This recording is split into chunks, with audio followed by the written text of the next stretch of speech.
getting access to 50 of the greatest teachers on the planet. Into what she called deeply troubling connections between Epstein and Democratic power brokers. Clayton, known as one of the most capable and trusted prosecutors in the country, now has the full resources of the Justice Department behind him to pursue answers about who knew what, when they knew it, and what crimes may have been committed. This investigation comes after newly released emails revealed explosive details about Bill Clinton's relationship with Epstein, including extensive time spent on Epstein's private island, numerous flights on the infamous Lolita Express, and communications suggesting Clinton was aware of Epstein's criminal activities involving underage girls.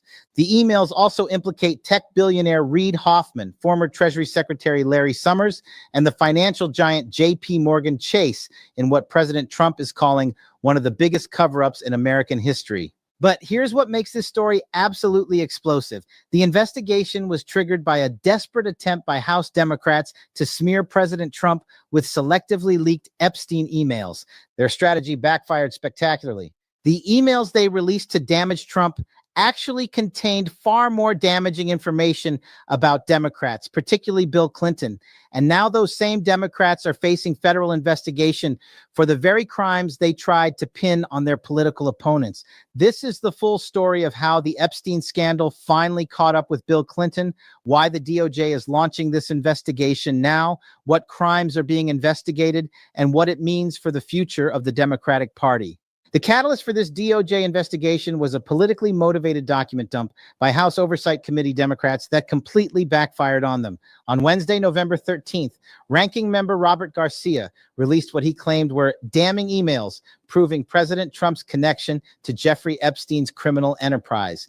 The Democrats' strategy was transparent. With Trump's administration rolling out aggressive policy changes and dominating the news cycle, they needed a distraction.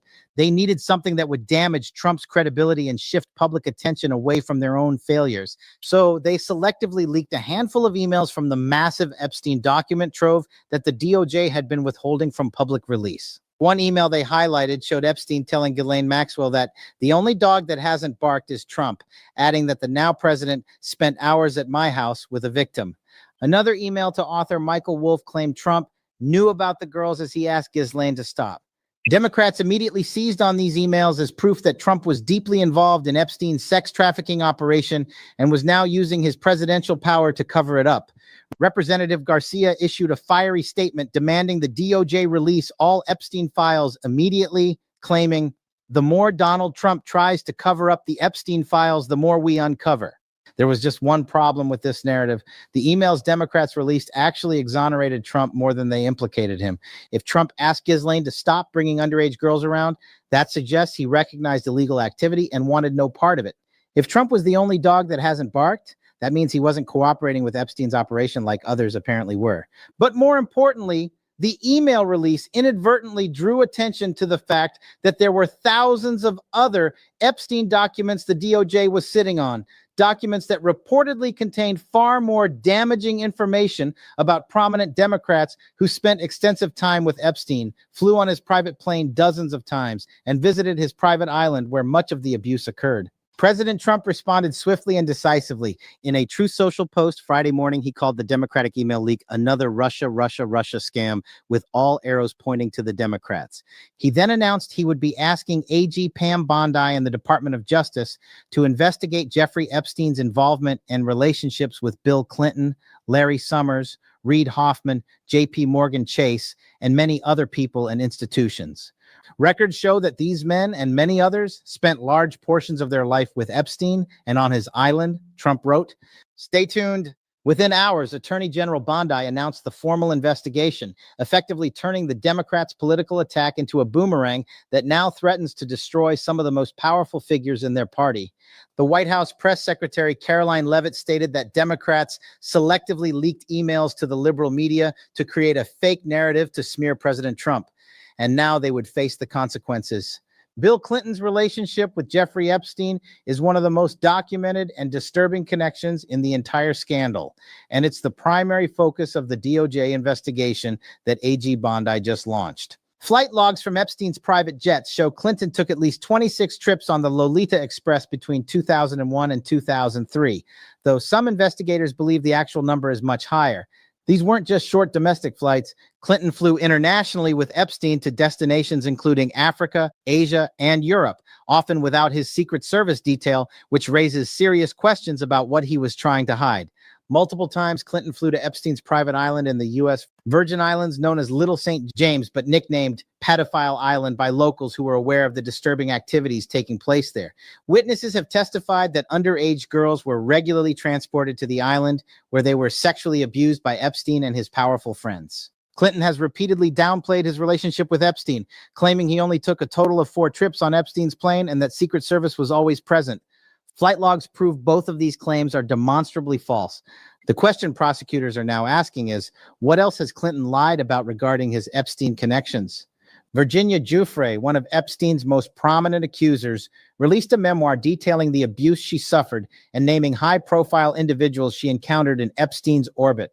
While she has not directly accused Clinton of sexual misconduct, she confirmed he was frequently present at Epstein's properties and was close friends with both Epstein and Ghislaine Maxwell. The newly released emails provide even more damning evidence. Communications between Epstein and Maxwell discuss Clinton's visits, his awareness of the girls, and efforts to manage his involvement to avoid exposure. One particularly explosive email suggests that Clinton was briefed about the nature of Epstein's activities, but chose to maintain the relationship anyway. What makes Clinton's connection to Epstein so troubling is the timeline. Clinton's extensive travel with Epstein occurred between 2001 and 2003, during the period when he was launching the Clinton Foundation and positioning himself as a global humanitarian. He was using Epstein's plane and connections to travel to Africa for AIDS relief initiatives, creating the appearance of charitable work while apparently ignoring or enabling Epstein's crimes. Epstein's relationship with Clinton also provided the financier with something invaluable: legitimacy and access. Having a former president as a close associate helped Epstein maintain his status in elite circles despite growing rumors about his inappropriate behavior with young girls. Some investigators believe Clinton's friendship provided Epstein with protection, making it harder for law enforcement to pursue cases against him. The DOJ investigation will examine several key questions about Clinton's involvement. First, what did Clinton know about Epstein's sex trafficking operation, and when did he know it? If emails show he was aware of the girls and continued associating with Epstein anyway, that could constitute complicity in a federal crime. Second, did Clinton participate in any illegal activities with underage girls? While no accusers have directly implicated Clinton, prosecutors will investigate whether there are witnesses or evidence that hasn't yet come to light. Third, did Clinton use his influence to help Epstein avoid prosecution? The financier received an extraordinarily lenient plea deal in 2008 that has never been fully explained. Investigators want to know if Clinton or other powerful Democrats lobbied on Epstein's behalf. Fourth, did Clinton receive financial benefits from his association with Epstein? The Clinton Foundation received donations from Epstein's circle, and prosecutors are examining whether this constituted a quid pro quo arrangement. I'm a doctor, and my passion is to alleviate arthritis pain using nothing but natural methods. Can you guess the top 3 foods that I would recommend you to eat? The first one is olive oil. While Bill Clinton is the most prominent target of the DOJ investigation, AG Bondi's announcement made clear that multiple Democrats and Democratic-aligned institutions will face scrutiny for their Epstein connections. Reid Hoffman, the billionaire LinkedIn co-founder and one of the Democratic Party's biggest donors, has extensive documented ties to Epstein. Hoffman visited Epstein's private island multiple times and maintained a close relationship with him even after Epstein's 2008 conviction for soliciting prostitution from a minor. Flight logs and visitor records place Hoffman at Epstein's Manhattan mansion and Caribbean properties on numerous occasions. What makes Hoffman's case particularly troubling is the timeline. He continued associating with Epstein well after the financier's crimes were publicly known. In 2015, Hoffman contributed to MIT's Media Lab, which had accepted donations from Epstein. Hoffman later apologized for his association with Epstein, claiming he was unaware of the full extent of the criminal activities, but emails now being examined by prosecutors suggest he knew far more than he admitted. Hoffman has poured hundreds of millions of dollars into Democratic campaigns and causes. He was a major donor to Joe Biden's 2020 campaign and has funded numerous progressive organizations and candidates. The DOJ investigation will examine whether Hoffman's financial influence in Democratic politics helped protect Epstein from more serious prosecution, and whether he personally participated in or facilitated any crimes. Larry Summers, the former Treasury Secretary under Bill Clinton and economic advisor to Barack Obama, is another prominent Democrat facing investigation. Summers had a close relationship with Epstein that extended over many years and involved frequent meetings at Epstein's properties. What's particularly concerning about Summers' connection is that it involved Harvard University, where Summers served as president from 2001 to 2006. During this period, Harvard accepted substantial donations from Epstein and allowed him extensive access to campus and faculty. Epstein's relationship with Harvard's program for evolutionary dynamics and other academic initiatives gave him credibility and cover for his criminal activities. Emails show Summers met with Epstein numerous times, including visits to Epstein's Manhattan mansion where much of the abuse occurred. Summers has acknowledged the relationship but claimed it was purely professional and intellectual. The DOJ investigation will determine whether Summers was aware of Epstein's crimes and whether he used his influence to help Epstein maintain access to academic and political circles. JP Morgan Chase, the financial giant that served as Epstein's primary bank for years, is also under investigation. The bank maintained Epstein's accounts even after his 2008 conviction and facilitated transactions that enabled his sex trafficking operation.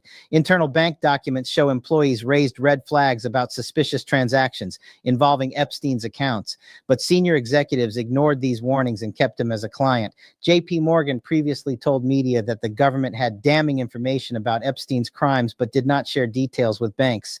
The bank claimed, "We regret any association we had with the man, but did not help him commit his heinous acts. We ended our relationship with him years before his arrest on sex trafficking charges." This statement is now under scrutiny. The DOJ investigation will examine whether JP Morgan executives knew about Epstein's crimes based on transaction patterns, whether they facilitated money laundering or other financial crimes, and whether they delayed ending the relationship to continue profiting from Epstein's accounts.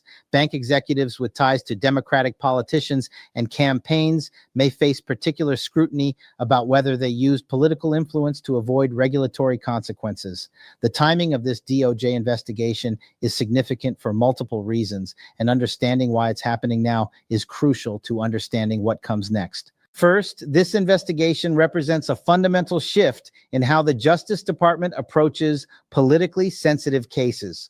For years, both Republican and Democratic administrations have been reluctant to aggressively investigate powerful political figures, particularly former presidents. The unwritten rule was that once you leave office, you're largely immune from prosecution, except in the most extreme circumstances. AG Pam Bondi's decision to launch this investigation signals that the Trump administration is willing to break with that tradition. If the evidence shows Bill Clinton or other prominent Democrats committed crimes related to Epstein's sex trafficking operation, they will be prosecuted regardless of their political status or past positions of power. Second, the investigation addresses a legitimate question of justice. Jeffrey Epstein's crimes affected dozens, possibly hundreds of young girls who were sexually abused by him and his associates. Many of these victims have never received justice because the powerful men who participated in or enabled Epstein's crimes have never been held accountable. The 2008 plea deal that allowed Epstein to serve just 13 months in a county jail with work release privileges was widely viewed as a miscarriage of justice. Federal prosecutors had evidence to charge Epstein with crimes that could have resulted in life in prison, but they instead offered him an extraordinarily lenient deal that sealed the records and granted immunity to potential co-conspirators. Victims and their advocates have long demanded answers about who benefited from that immunity and why such powerful people were protected. This DOJ investigation finally provides an opportunity to answer those questions and hold accountable anyone who participated in or covered up Epstein's crimes. Third, the investigation responds to years of double standards in how political figures are treated by federal law enforcement. Democrats have spent years demanding investigations into President Trump's alleged connections to Epstein, despite limited evidence of any criminal activity. Meanwhile, far more substantial and documented connections between Democrats and Epstein have been largely ignored by media and prosecutors. This investigation corrects that imbalance by applying the same level of scrutiny to Democrats that they've demanded be applied to Republicans. If the evidence shows criminal activity, it should be prosecuted regardless of party affiliation. Fourth, the investigation addresses concerns about institutional corruption. The fact that powerful Democrats, major donors, and financial institutions maintain close relationships with a convicted sex offender suggests a system that protects the elite at the expense of justice for victims. The American people deserve to know whether their political leaders and major institutions were complicit in one of the most horrific sex trafficking operations in modern history.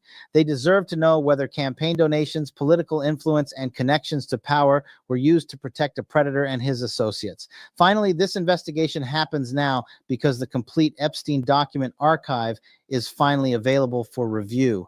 For years, these documents were sealed or withheld from public view. Now, prosecutors can examine the full scope of Epstein's connections and determine who should face consequences. Attorney General Bondi's choice of Jay Clayton to lead this investigation is highly significant and tells us a lot about how seriously the DOJ is taking this case.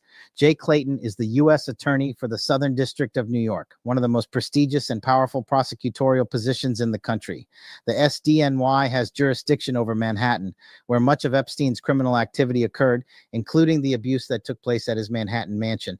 This makes SDNY the logical choice to lead the investigation, but it's also a jurisdiction known for aggressive prosecution of complex financial crimes and cases involving powerful defendants. Clayton brings impressive credentials to this investigation. Before becoming U.S. Attorney, he served as chairman of the Securities and Exchange Commission from 2017 to 2020, where he developed expertise in investigating complex financial transactions and following money trails. This background will be crucial for examining J.P. Morgan's role in facilitating Epstein's operations and tracking any financial benefits that Clinton, Hoffman, or others may have received from their associations with Epstein. A.G. Bondi described Clayton as one of the most capable and trusted prosecutors in the country and emphasized that the department will pursue this with urgency and integrity to deliver answers to the American people. This language suggests the investigation will be thorough, aggressive, and conducted with awareness that the American public is watching closely. The investigation will likely follow several tracks simultaneously. First, prosecutors will conduct a comprehensive review of the newly released emails and the thousands of other Epstein documents that haven't yet been made public. They'll be looking for evidence of criminal activity, witness testimony, and patterns of behavior that suggest knowing participation in Epstein's crimes. Second, they'll interview witnesses, including Epstein's victims, employees who worked at his properties, pilots who flew his planes, and anyone else who observed interactions between Epstein and the targets of investigation.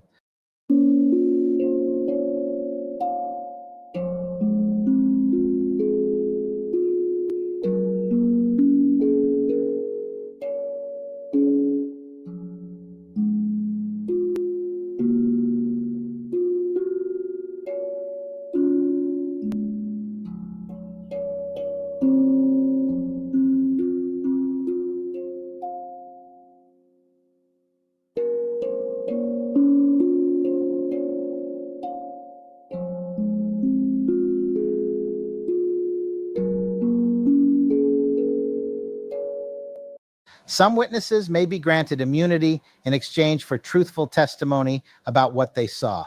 Third, they'll examine financial records to trace money flows between Epstein and the targets, including campaign donations, foundation contributions, and any personal financial benefits. This could reveal quid pro quo arrangements or payments that might constitute bribes or hush money. Fourth, they'll investigate the 2008 plea deal that gave Epstein such lenient treatment. Prosecutors will examine whether any of the current targets used their influence to ensure Epstein received favorable treatment and whether they were among the unnamed co-conspirators who received immunity. Fifth, they'll coordinate with other ongoing investigations, including civil cases brought by Epstein's victims and investigations by state authorities. The SDNY will likely seek to consolidate evidence and build the strongest possible case. The timeline for this investigation remains unclear, but these types of complex cases involving multiple defendants and decades of conduct typically take months or even years to complete. However, A.G. Bondi's emphasis on urgency suggests the DOJ wants to move more quickly than typical investigations of this scale. Clayton will have the full resources of the Justice Department behind him, including FBI agents, forensic accountants, and prosecutors with expertise in sex trafficking, money laundering, and public corruption cases. This is not a limited review or a politically motivated show investigation. This is a full-scale federal criminal investigation with the potential to result in indictments of some of the most powerful people in the Democratic Party. Section 6. Political implications and Democratic response.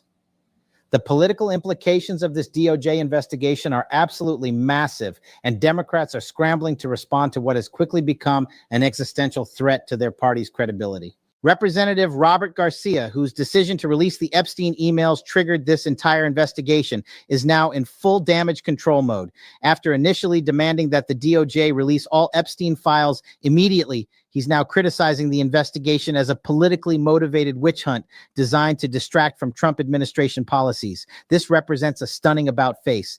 When Garcia thought the Epstein files would damage Trump, he demanded full transparency and aggressive investigation. Now that those same files are being used to investigate Democrats, suddenly he's concerned about due process and prosecutorial overreach. The hypocrisy is stunning, but it reflects the panic that's now spreading through Democratic leadership. The Clinton family has remained largely silent since the investigation was announced, though sources close to Bill Clinton told media that he barely knew Epstein and that any suggestions of wrongdoing are politically motivated lies. This defensive posture contradicts years of documented evidence showing an extensive relationship between Clinton and Epstein.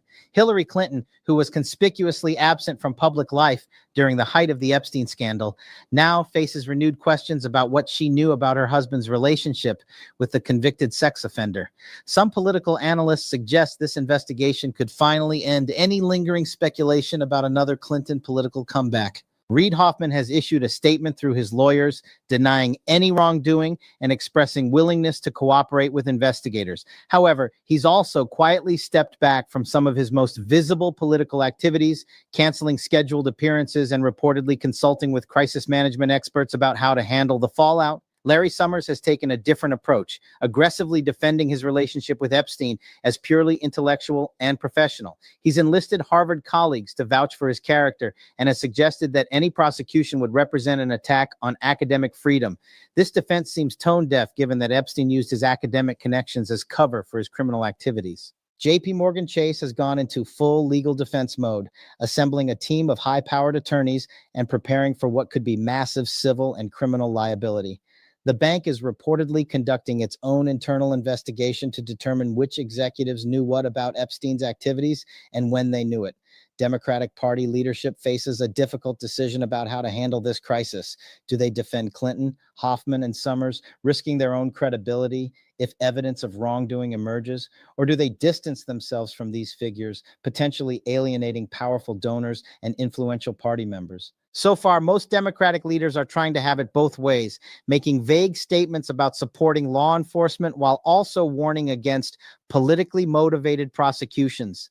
This strategy may not survive contact with actual evidence, especially if the DOJ uncovers truly damning information about what these Democrats knew and did regarding Epstein's crimes. The investigation also creates problems for Democrats who built their political brands on supporting victims of sexual abuse. Many Democratic politicians who championed the Me Too movement and demanded accountability for sexual predators are now conspicuously silent about investigating powerful Democrats who associated with a convicted sex trafficker. This silence is already generating accusations of hypocrisy from Republicans and disappointment from progressive activists who expected their leaders. This morning on Take It Off, the bariatric gelatin recipe, once hidden by the pharmaceutical industry, is now going viral after to support justice for Epstein's victims, regardless of political considerations. The DOJ investigation into Bill Clinton and other prominent Democrats over their Epstein connections represents one of the most significant political developments of the Trump administration's second term, and potentially one of the most important criminal investigations in modern American history. At its core, This investigation is about justice for victims. Dozens of young women were sexually abused by Jeffrey Epstein and his associates. Many of these victims have never received justice because the powerful men who participated in or enabled these crimes were protected by wealth, influence, and political connections. This investigation finally provides an opportunity to hold those men accountable. But this investigation is also about something bigger, the principle that no one is above the law. For too long, America has operated under a two-tiered justice system where ordinary citizens face serious consequences for relatively minor crimes while political elites escape accountability for far more serious misconduct. If this investigation results in prosecutions of Bill Clinton or other powerful Democrats, it will send a clear message that political power and past government service do not provide immunity from consequences. It will demonstrate that the Trump administration is serious about draining the swamp and holding corrupt elites accountable regardless of party affiliation. The irony of how this investigation began cannot be overstated. House Democrats thought they could use selectively leaked Epstein emails to damage President Trump and distract from their own political failures. Instead, their political attack boomeranged spectacularly, triggering a federal investigation that now threatens to expose and prosecute some of the most powerful figures in their own party. This represents a pattern we've seen repeatedly with Democratic attacks on Trump. The Russia collusion narrative collapsed when it became clear there was no evidence of coordination with Russia. The impeachment efforts failed because the underlying conduct didn't constitute impeachable offenses. And now the Epstein attacks have backfired because the evidence actually implicates Democrats far more than Republicans. AG Pam Bondi and prosecutor Jay Clayton now have a historic opportunity to deliver justice for Epstein's victims and restore some measure of faith in the American legal system. If they conduct this investigation with the integrity and urgency they've promised, if they follow the evidence wherever it leads, regardless of political considerations, they can help heal some of the damage that Epstein's crimes and the subsequent cover-up have inflicted on our institutions. The coming months will reveal what Bill Clinton, Reid Hoffman, Larry Summers, and others knew about Jeffrey Epstein's crimes. We'll learn whether they participated in illegal activities or simply turned a blind eye to a predator operating in their midst. We'll discover whether powerful institutions like J.P. Morgan Chase prioritize profits over the safety of vulnerable young women. Most importantly, we'll find out whether America still has a justice system capable of holding the powerful accountable, or whether political connections and wealth provide immunity from consequences even for the most heinous crimes. The investigation has begun. The American people are watching. And this time, the powerful men who thought they would never face consequences for their association with Jeffrey Epstein may finally be proven wrong. Justice delayed is not justice denied. Not if AG Bondi and the DOJ deliver on their promise to pursue this investigation with urgency and integrity. The victims deserve nothing less. The American people deserve nothing less. And the future of our justice system depends on getting this right.